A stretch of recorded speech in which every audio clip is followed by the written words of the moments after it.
Hello, everybody. I would like to thank you, Simon, for having us to speak at this event, and it's great to meet the members of the Museums Association. So, as some of you will know already, the Museums Crisis and COVID-19 project is an 18-month project funded by UKRI as part of their response to the impact of COVID-19 on the arts, culture and heritage sectors. It's one of a number of projects across the UK commenting on and informing our response to COVID-19. The project represents a UKRI investment in the Northern Ireland and UK museum sector, and one we are delighted to be part of. And we are partnered with the Museums Association, Northern Ireland Museums Council, the National Lottery Heritage Fund and Derry City and Strabane Council. So our project has three strands. We have one strand looking at museum purposes, practices and values. So we're looking at what purpose museums have at a time like this when we're at our most vulnerable, what sort of innovation is now possible within the museum sector, and also looking at how we don't need to fear change as we move through the pandemic. Our second strand is looking at digital innovation and the museum. It's looking at how we can nurture creativity across the museum sector, ensuring that we communicate and make meaning with multiple audiences. And a third strand is looking at museums as places of care and also nurturing places where we can be more fulfilled. I'd like to tell you a little bit about our methods.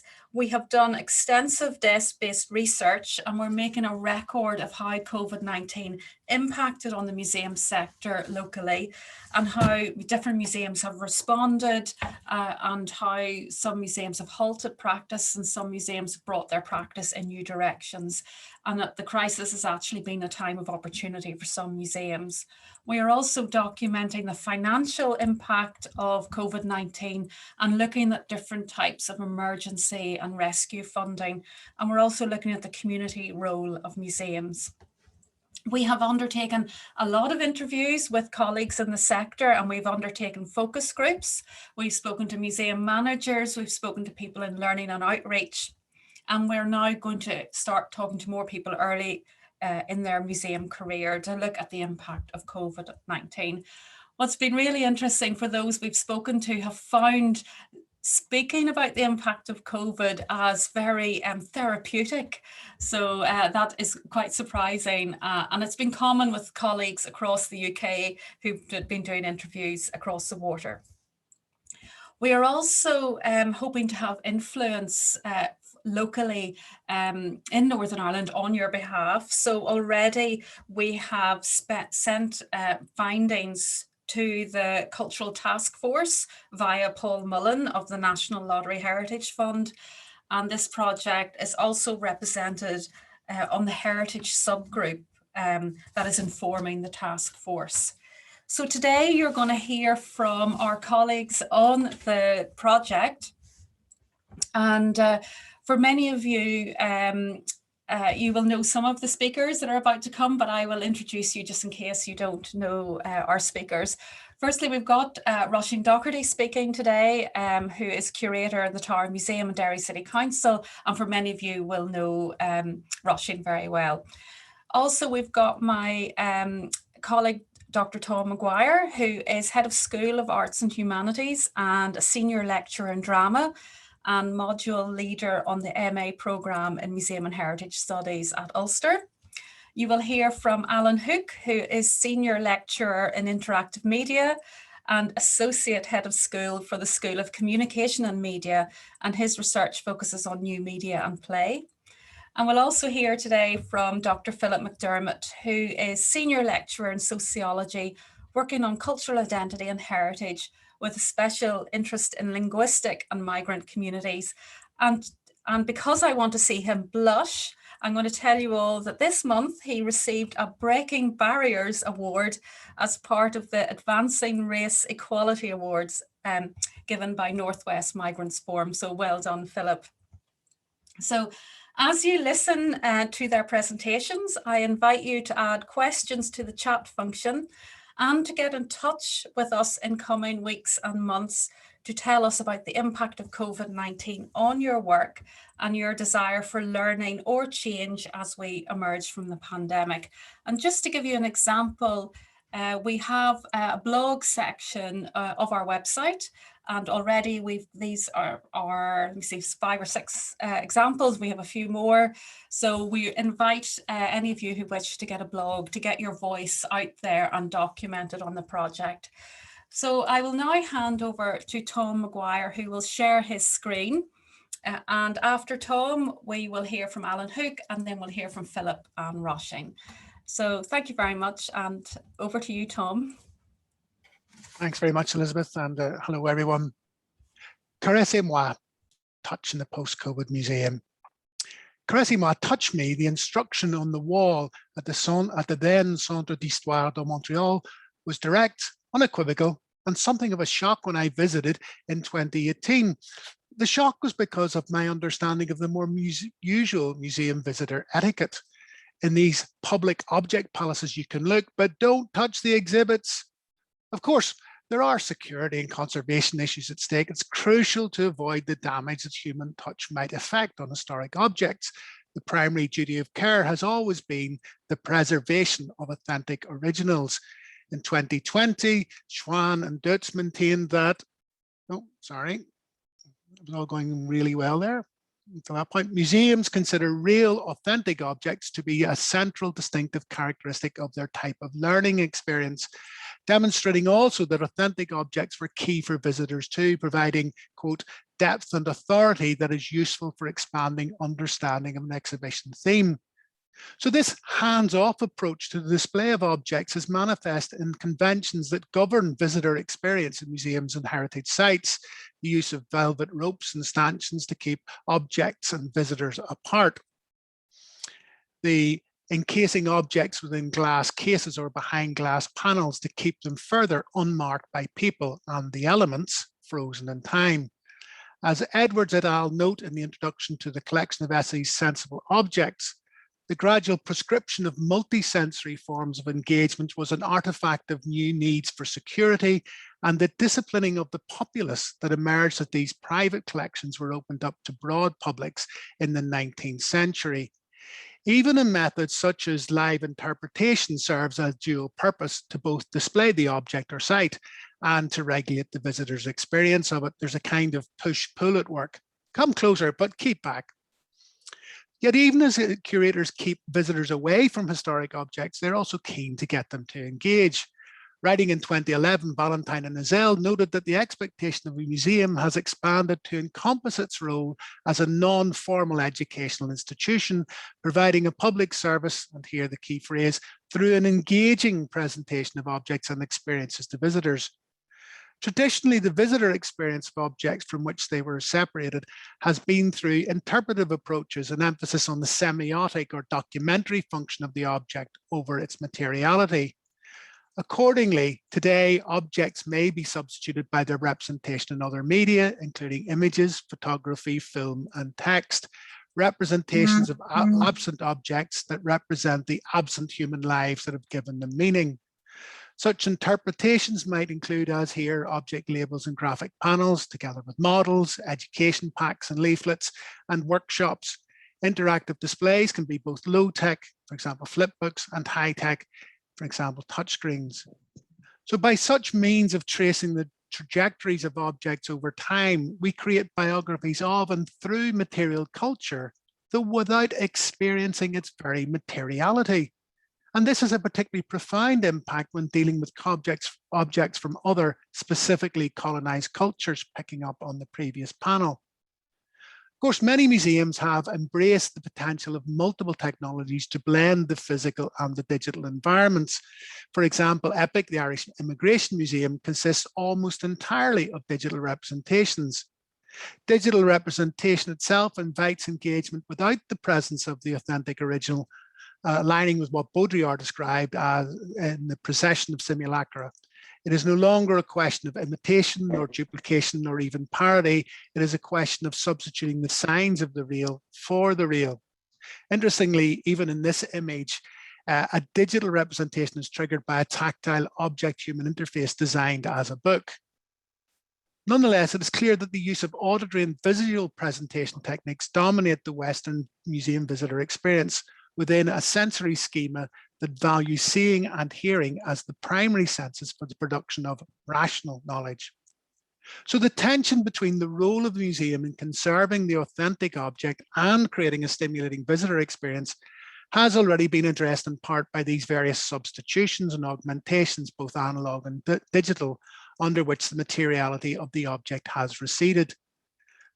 Public health responses to the pandemic, of course, created further physical barriers between museums and their visitors. Visitors just weren't able to come through the doors, shut since March 2020, no entry, never mind no touching. So in response, many museums have turned to technologies that were already in existence. In this image, you can see the start of the virtual tour of the Milltown wing of the National Gallery of Ireland, with some sense both of the spatiality of the exhibition and an opportunity to get closer to the pictures, though not, of course, the actual pictures, just the digital rendition of them. So as we welcome the reopening of museums to visitors, many organizations and individuals have committed to using the opportunity of the pandemic to rethink practice, to build back better. Yet it looks as if touch is still very much off the agenda. As Elizabeth mentioned, work strand 1 of this project examines how we can change our existing digital and other pedagogies to encourage the porous, polyvocal and collaborative outward-facing museum. By preventing visitors from touching objects, museums may lose the visitor's experience of the materiality of things. And in losing that, maybe losing touch with visitors themselves. And that's very odd. After all, the Glasgow Museum display guidelines note tactile examination of objects is an important interpretation method. The experience is essential for visitors with visual impairments and helps many people with learning difficulties. Why the essential quality of touch as a learning experience is reserved for these groups only doesn't really make sense. Barfield notes that in education, allowing students to actively touch and explore objects has been shown to aid the process of learning, something at the heart of museum mission. And such experience of touch can lead to what Latham and Wood called true object knowledge. And by this, they refer to the way in which the visitor interacts with, experiences, or has a transaction with the object. The result is a newly formed individualized meaning, one that represents multiple disciplinary expertises, including that of the visitor. So if museums are willing to embrace the digital experience of a simulacrum of an object in response to the pandemic, does this pave the way for other displays of objects, original or inauthentic, that might give the visitor the experience of touch? So in 2017, in the Before Times, Brewer had proposed that digital haptic technology might allow rare, fragile, or dangerous objects to be handled, might allow long-distance visitors, might improve access for visually disabled people, and might increase the number of artifacts on display. And we can see here that there are goals that have been shared by many museums over the course of COVID. But this haptic digital technology is not yet in a state of development to provide experiences at a scale and cost that is within the reach of many museums. Facilitating touch in museums remains what Rittel and Weber described in 1973 as a wicked problem. The challenge remains, how do curators allow visitors to touch objects materially present or digitally available, and thereby know them better by knowing them differently? After all, separated by time, culture, and geography, today's museum visitors live in a different sensory context to the people with whom such objects originated. This is particularly crucial in approaching objects acquired through colonization and empire. As Edwards et al. Noted well before our current pandemic, standard museum protocols are increasingly being challenged by members of the communities from which the objects originate. They argue that the Western Museum's ritual practice of sensory isolation and enforced stasis are antithetical to indigenous forms of ritual correctness that may require that objects be fed, held, worn, played, danced, or exposed to air, water, or incense. Ultimately, how will a visitor post-pandemic be supported to know an object by following that instruction with which I began? Caressez-moi, touch me. Thank you. Thank you very much, Tom. That was fabulous, but I refuse to touch you. Oh, Okay, thank you. And we'll pass over to Alan. Thank you. So as a little bit of context from where our work package is coming from, our work package is working between myself and Dr. Helen Jackson. So in the before times, as Tom describes them, we've done a lot of work in museums and cultural heritage contexts with interactive media. Some of the work from I can't unfortunately show it because of the web browser at the moment, but we presented, myself and Una Murphy presented in Museums and the Web back in 2013 around the idea of the digital playground and the museum as a play space for young people, and the recognition of students as innovators. Also draw some attention to some of the work that Helen's done before in interpretation and augmented reality with things like History Space and the Titanic VR interpretive projects that she's worked on in the past. And I've worked with the Tech Museum in San Jose and whatnot in the past as well. So want to give you a state of play of our work package and what we've been working on so far. So I'm going to switch between a kind of presentation and some screen share so I can hopefully show you some really up-to-date, as in only finished a week or so ago, some of the outcomes of this work package. So what we did was Helen worked with 35 students on a series of what were described as digital interventions. So the students are all studying the BSc Interactive Media on the Coleraine campus. And they were given access to 10 archives to create interactive, engaging experiences for audiences delving into regional cultural heritage. So in terms of the prototyping section of the process, Helen worked with Dr. Ellen Bell, who is our technical demonstrator. She has a PhD in digital pedagogies and has previously worked as a digital designer for the BBC in their learning team. So they worked across these 10 archives across 15 weeks with a museum service at Causeway Coast and Glens Council. So the students were given access to the Northwest 200, Sam Henry, Caulfield Photography Factory, and they were asked to explore interactivity as a medium of meaning making rather than as a tool. And what I mean by that is instead of starting with the affordances of the technology and what the technology can achieve, start with the kind of stories that the students want to tell, and then build the functionality from the stories that they want to kind of weave through. And hopefully I can show you one of those stories and the prototype outcomes that the students have achieved. And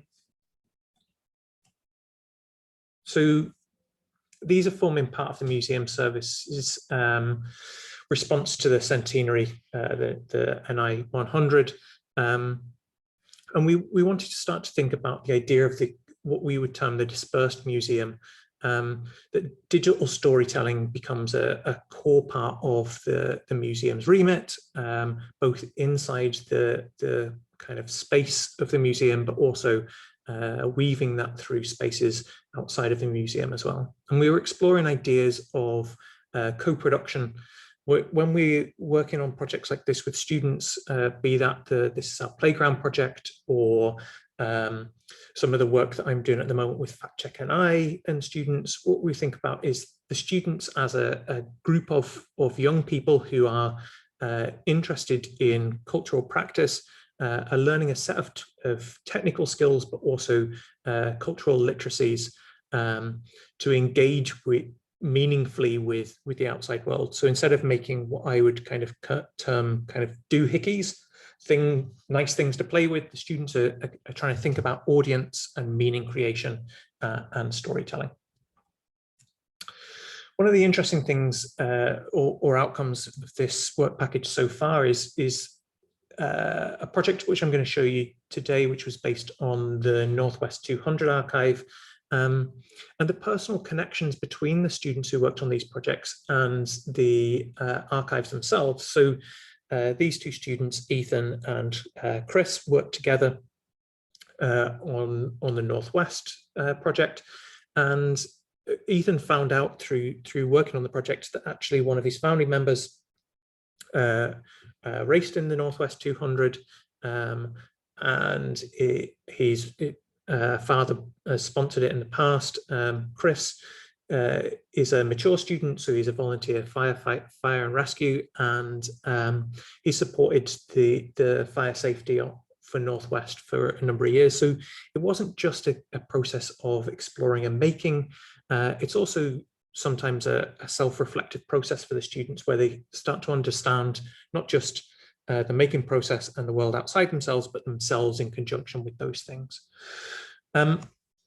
So it's a little bit skewed, but it's just as a reminder to me of what I need to say. So we started with kind of teaching and mentorship.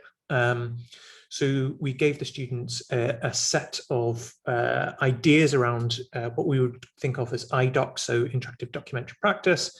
And Helen and Ellen, more as mentors and teachers, both who've worked on very large scale cultural heritage projects and museums projects in the past. The students went away and ideated and created a set of responses to these ideas using the archive material to produce these pre-production packages that they got extensive feedback on.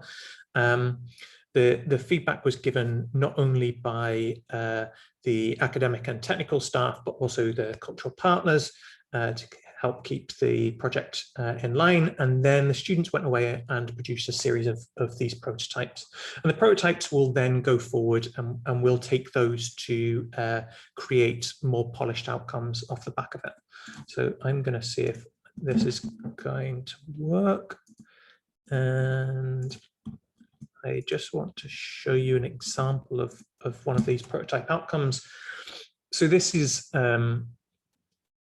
starts with a kind of countdown to the next Northwest. When we go into here, we can explore the track, and it creates, there's a voiceover across the top, but as we kind of scroll down through the content, we're taking on a tour of the space, and the map kind of zooms around the track just as I'm scrolling with my middle mouse button and pins pieces of information and archive material onto the physical map. And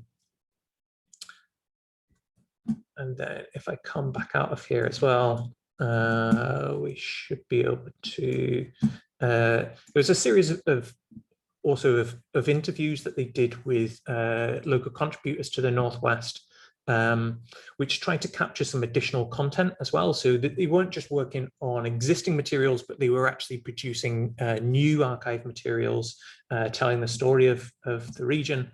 There's galleries and all sorts of things here, and so they're quite extensive projects. What we try to do is also give the students projects that they wouldn't normally gravitate towards as well, things like the Ballymoney show, things to help them explore the kind of world that they live in and their relationship to the world outside. So we have a series now of 10 of these outcomes of varying different degrees of depth and polish, which we're going to take and develop into more polished outcomes. We think of this as kind of co-design, as the students, as young researchers, that it's co-research with our undergraduate students. There's a process of co-production, and we think about them as kind of co-innovators in the space. So, as I say, these will be taken forward by myself and Helen and Ellen to develop something which is a bit more public-facing, a bit more polished.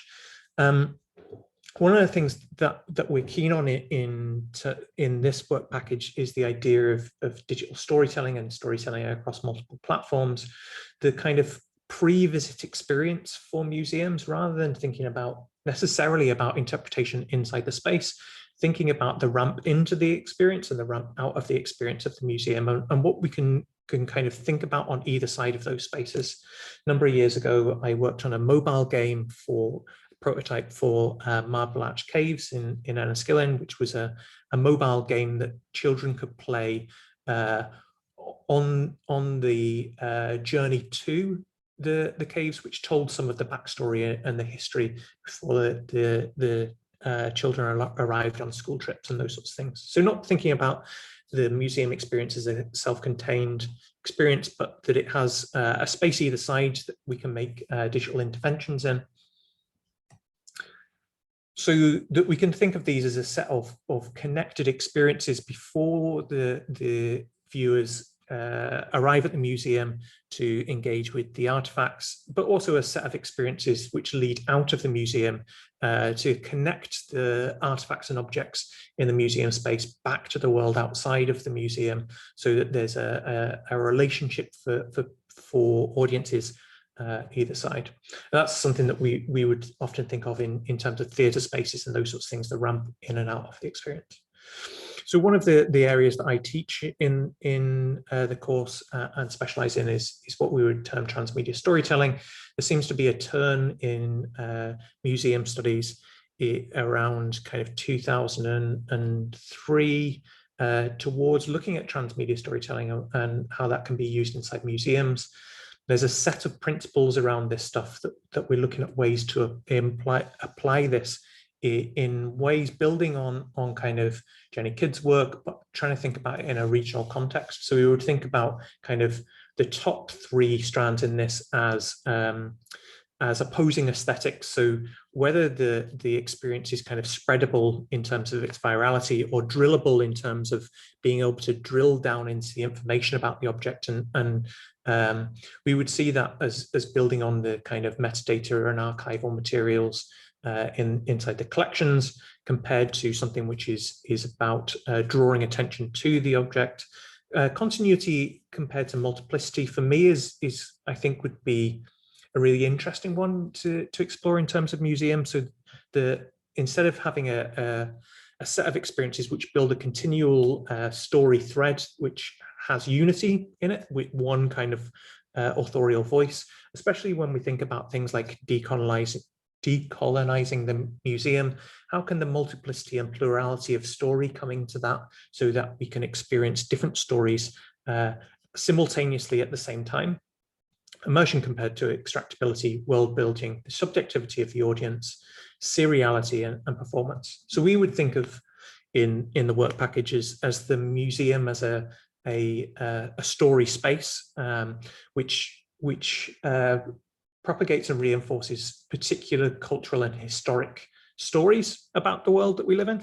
And what we're interested in is how we can build on those stories, harness those stories to make deeper experiences for audiences, but also weave stories in and out of those artifacts. One of the things that I'm keen on as well is the idea that you can see in the bottom of this slide, this idea of a split artifact which sits inside and outside of the museum. Tom's touched on some of this stuff before about the tactility and touching of objects, but some of the things which exist inside collections also exist in people's houses. So how can we help both in the interpretation of the objects in the museum, but also help people reinterpret or reimagine the objects which sit inside the houses which have links to those collections? Thank you, Alan. And I think that really speaks to the COVID experience because, you know, there's been so much museum activity online and we've all been at home, and there's been a lot of that sort of audience object engagement between museum collections and home collections and shared experiences across that. So I think the way that weaves through is just absolutely lovely. And I'm sure everybody's enjoyed that presentation, and for me, who just absolutely loves object stories, this is just a perfect approach. So now we'll move to Philip McDermott, who's going to be speaking with Roisin Doherty. So Philip, if you'd like to share your screen. Yeah.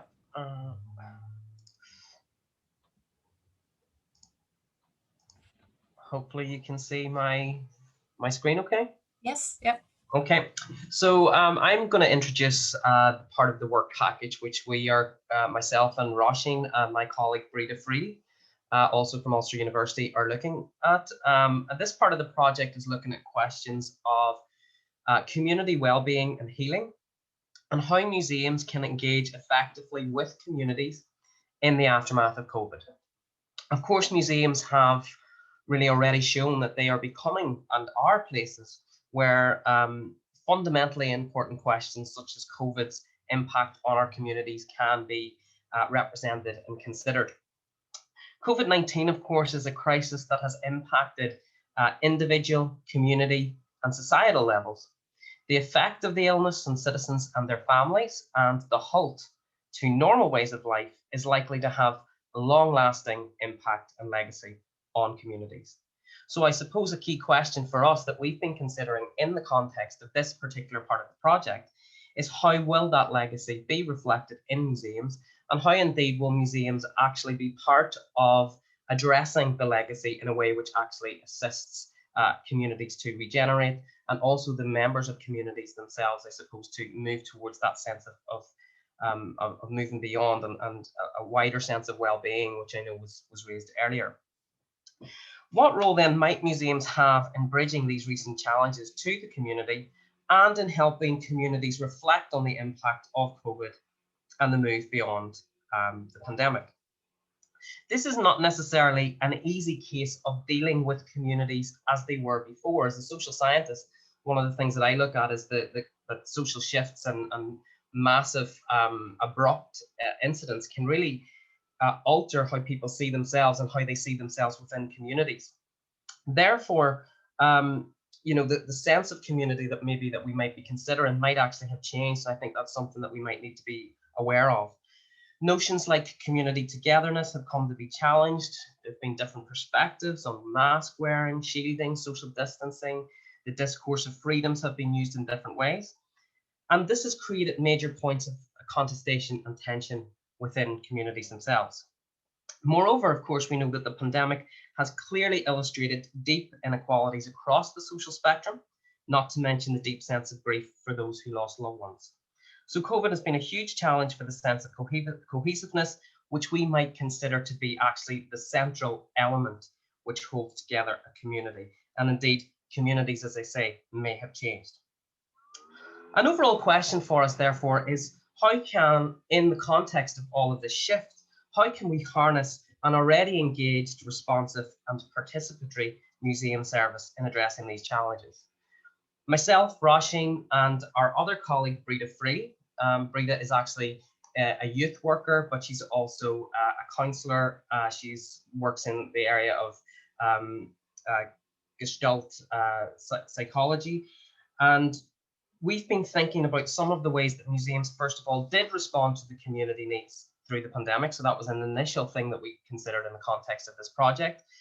But also what we've done is posited some questions and maybe also some future challenges as to how we might proceed in the future. So this is not what I'm presenting today, is not the full length of all of the conversations that we've had, but we just certainly thought we would put some particular points out there. One approach that potentially, of course, we know that can be quite effective in this regard is drawing on personal objects and artifacts to narrate people's stories. This, of course, relates to what Alan was saying. In each case, the selection of objects by individual members of communities help to elucidate the many nuances of the COVID experience for us all. And that might capture both the individual experience, but also the experiences that people have had within groups, those negative and positive experiences. Indeed, in Northern Ireland, we've seen a series of recent oral history and documentation projects responding to COVID in this way. For instance, we know the Tower Museum, Newry Morningdown District Council, the Irish Linen Centre and Lisburn Museum have all launched contemporary collecting projects relating to ordinary everyday objects and COVID. And indeed, we would love to hear from you if you've also been involved in any other such projects and how we might be able to you know, basically gather some views and perspectives on this particular approach. We would argue that these narrative approaches like storytelling, and I think it's something which has become very strong across the work packages, potentially promote the reinvigoration of communities and senses of belonging, providing safe spaces for those discussions about the individual and the group experiences. One thing to bear in mind, perhaps, is the unexpected impact of the pandemic perhaps means that there's now a real need for reflection and assessment on this period and how, in fact, these particular archives and these particular objects that have been gathered might actually become more important in the years to come as we actually assess how we actually dealt with the pandemic and how we work through some of the issues that people may have faced. However, there are some challenges in this if this is to be an effective approach.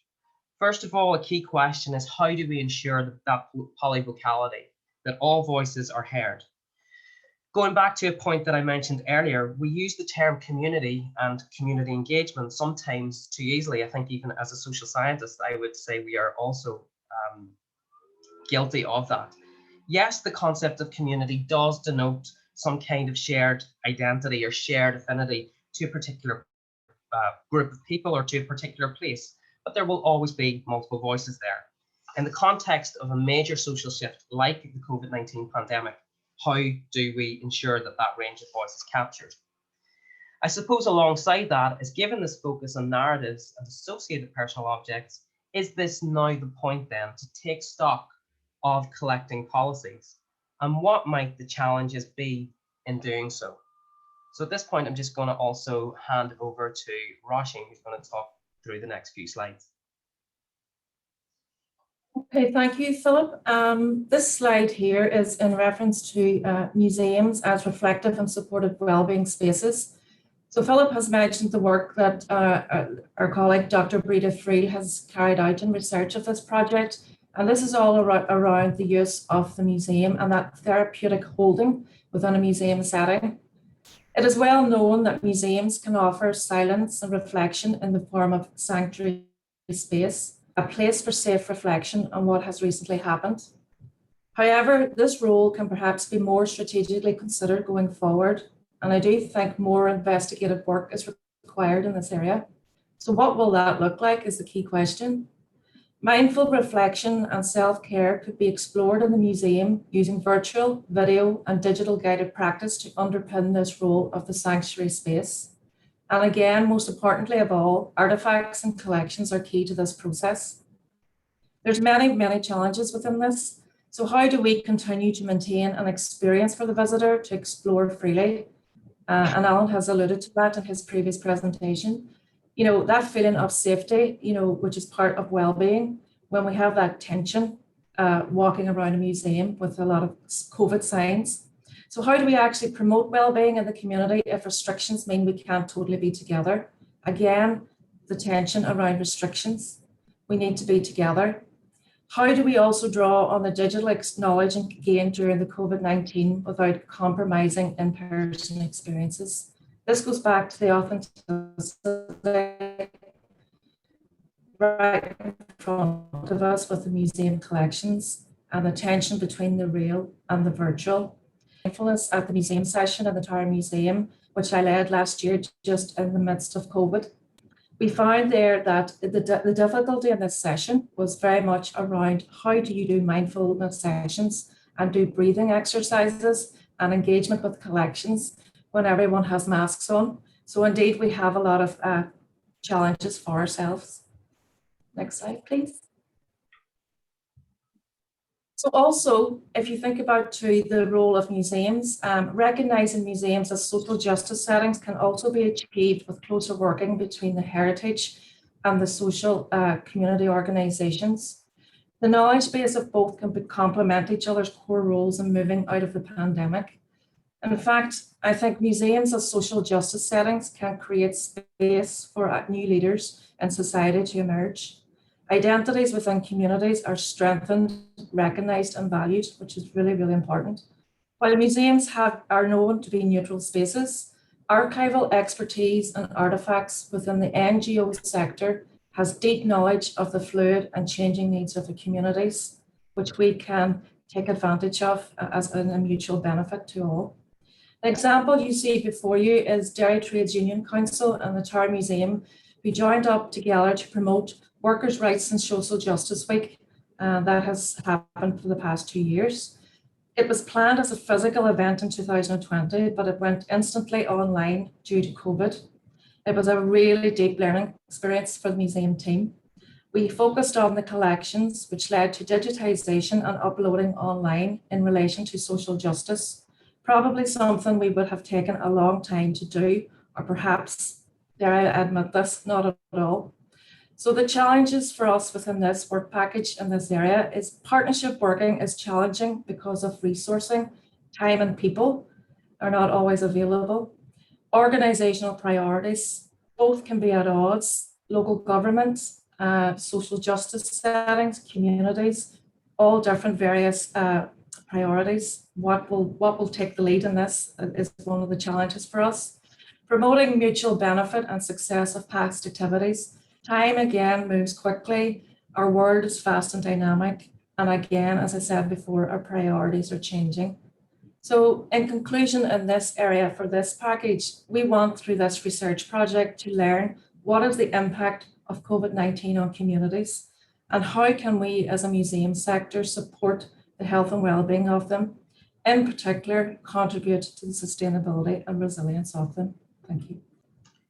And just as a final slide there, that those are actually, we considered starting with those, but we thought we would never finish if we started with those.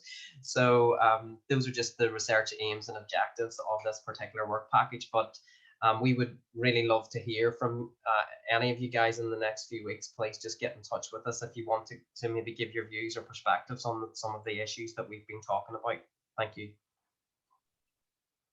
Thank you, all my colleagues, for their great presentations. It's absolutely lovely to even though I meet and talk to these people regularly, it's just absolutely lovely to hear their work presented in such a polished way. And just as a last point, I would like to thank the Museums Association for the opportunity to share our work and to demonstrate that there is a resource of great people and great students at Ulster University who really care about museums. We care about your workplace, and we're very keen to work with you to make museums resilient and relevant spaces. So please get in touch with us when it suits you to do so, and work with us in coming months. So thank you very much, Simon, and I'll pass back over to you.